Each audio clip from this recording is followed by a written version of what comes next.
काला साया। यूं तो बनारस घाट अपनी खूबसूरती के लिए बहुत प्रचलित है, पर घाट के किनारे कई राज लिए बैठे हैं। ये कहानी शुरू होती है बनारस के घाट के पास बने ममता निवास से, जहां प्रिया लाल जोड़े में ममता के घर उसकी बहू बनकर आती है। आओ आओ बहू, घर को अपने पैरों से पवित्र करो। ममता घर की दहलीज पार कर ही रही होती है कि अचानक एक बहुत गंदी सी बास पूरे घर में फैल जाती है।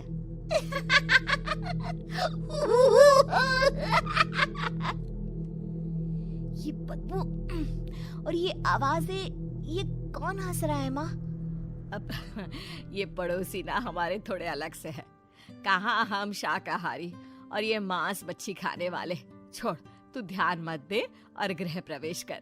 और हाँ बहू, अपनी सास की एक बात हमेशा याद रखना, इन पड़ोसियों से तो कभी बात नहीं करेगी। अच्छे लोग नहीं है ये। अपनी सास की ये बात मानेगी ना बेटा? हाँ माँ, जो आपकी मर्जी, मैं उनसे बात नहीं करूंगी। अगले दिन प्रिया अपनी पहली रसोई बनाने रसोई घर में जाती है। ये छोकी बात तो नाक में जा रही है। एक काम करती हूँ, खिड़की खोल देती हूँ। प्रिया खिड़की खोलने जाती है। इतने जाले, लगता है इस खिड़की को कभी खोला ही नहीं गया। पर ऐसा क्यों? ओह, नॉन वेज की स्मेल आती होगी ना। 2 मिनट के लिए खोल लेती हूँ, फिर बंद कर दूंगी। प्रिया खिड़की खोलती है। खिड़की खोलते ही उसकी नजर सामने वाले घर की खिड़की पर पड़ती है, जहाँ एक लड़की खड़ी होती है। हाथों में मेहंदी, लाल रंग की साड़ी, बिल्कुल सजी धजी, मानो प्रिया की तरह ही वो भी नई नवेली बहू हो। वो प्रिया को देखकर मुस्कुराती है।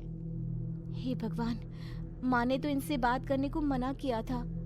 प्रिया फौरन ही खिड़की बंद कर देती है और तवे पर चढ़े रोटी की ओर देखने लगती है, पर वहाँ रोटी न होकर मछली पड़ी होती है। ये क्या? पहली ही रसोई में इतनी बड़ी गलती। हे भगवान, अब मैं क्या करूं? प्रिया बहुत डर जाती है और फौरन रसोई की सफाई करने और फिर सभी के लिए खाना बनाने लग जाती है। जब वो सबको खाना परोसती है, सब तो ठीक है, मैं बेकार में चिंता कर रही थी। हे भगवान, ऐसे ही बस अपनी कृपा बनाए रखना। रात के वक्त जब सब सो रहे होते हैं, तब प्रिया को पायल की आवाज सुनाई देती है, जिससे उसकी आंख खुल जाती है। ये पायल की आवाज कहाँ से आ रही है? प्रिया उठकर उस आवाज के पीछे छत की सीढ़ियों तक जाती है। तभी उसे बच्चे के रोने की आवाज आती है। प्रिया छत पर जाती है तो क्या देखती है? वही लाल साड़ी वाली लड़की अपनी गोद में एक नवजात बच्चे को घुमा घुमा कर सुला रही है। तभी प्रिया की नजर उसके पेट पर पड़ती है। ओह गॉड, ये तो प्रेग्नेंट भी है। सुनिए, बच्चा सो नहीं रहा है क्या? मैं कुछ मदद करूं? नहीं नहीं, आपके घर वालों को अच्छा नहीं लगेगा, मैं संभाल लूंगी। स्नेहा की गोद से बच्चा हाथ मारकर प्रिया की गोद में आने को छटपटाने लगता है। दोनों घर अगल बगल में बने होने के कारण प्रिया उस बच्चे को गोद में ले लेती है। प्रिया के पास आते ही वो सो जाता है। बच्चे का वो स्पर्श रात भर प्रिया भूल नहीं पाती और अगली सुबह वो छत पर कपड़े सुखा रही होती है। तभी उसे एक औरत इशारा करके बुलाती है। स्नेहा कह रही थी बाबू तुम्हारी गोद में आते ही सो गया। मैं गौरी, स्नेहा की माँ हूँ। बहू, घर आना, बाबू को खिला भी लेना। शाम को जब घर पर कोई नहीं रहता, बच्चे से मिलने के लिए प्रिया छिपकर अपनी पड़ोसन के घर चली जाती है और कुछ देर बच्चे को खिलाकर वापस लौट आती है। इसके कुछ दिन बाद ही प्रिया को पता चलता है कि वो माँ बनने वाली है। ममता की खुशी का ठिकाना नहीं रहता।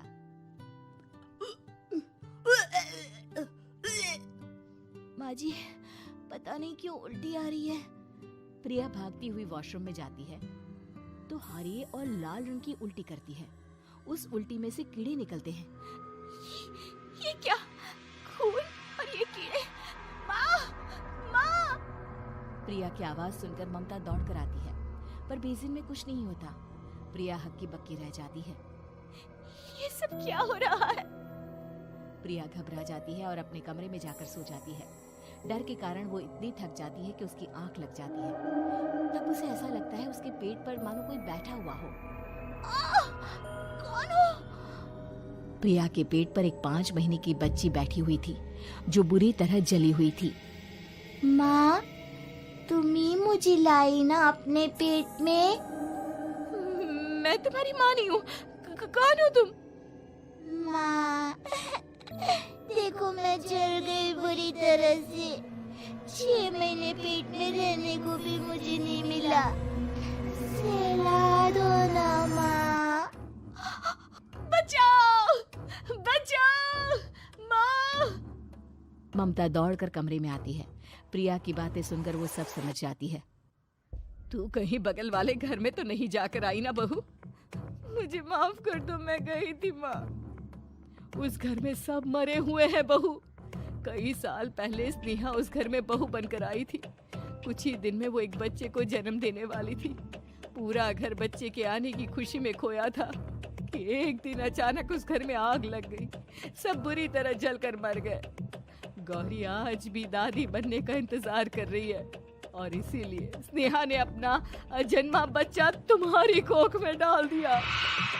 ममता ये कह रही होती है कि पीछे से उसके पैरों को एक बच्चा पकड़ लेता है। दादी, दादी। माँ, स्नेहा की गोद में यही बच्चा था। ये बच्चा कौन है फिर? तेरी मौत है। तेरी भी दादी। जिस चीज का ममता को डर था वही हो गया। ममता निवास के ऊपर मौत ने चादर बिछा दी थी। प्रिया का पेट ऐसे बढ़ जाता है मानो 9 महीने का हो। 2 हाथ उसके पेट से बाहर निकलते हैं। बहू, संतोष को फोन कर, किसी पंडित जी को बुला बहू। प्रिया का पति भागता हुआ घर आता है। ये तो होना ही था माँ। तेरा पाप तेरे सामने आ गया तो तू सह नहीं पा रही है। स्नेहा घर में आग लगी नहीं थी, माँ ने लगाई थी, प्रॉपर्टी की लालच में। और वो बच्चा मेरी पहली पत्नी का बच्चा है, मेरा बेटा, जो कि उस आग की चपेट का शिकार हो गया था। मैंने तुमसे ये सब माँ के कहने पर छुपाया था। मुझे माफ कर दो प्रिया। तुम अगर चाहो तो यहाँ से जा सकती हो। मैं तुम्हें किसी भी बंधन में रखना नहीं चाहता। मेरी शादी हुई है आपसे, मैं आपको छोड़ नहीं सकती, पर उससे पहले हमें स्नेहा, उसकी माँ और बच्चे की आत्मा की शांति करवानी होगी। संतोष और ममता गौरी के घर जाते हैं। अंदर सब कुछ जला हुआ होता है। जमीन पर जली हुई लाशें बिखरी हुई थी। ममता रो रो कर अपने करने की माफी गौरी से मांगती है। प्रिया स्नेहा के घर वालों का अंतिम संस्कार करवा देती है और ममता निवास फिर से आत्माओं के साए से मुक्त हो जाता है।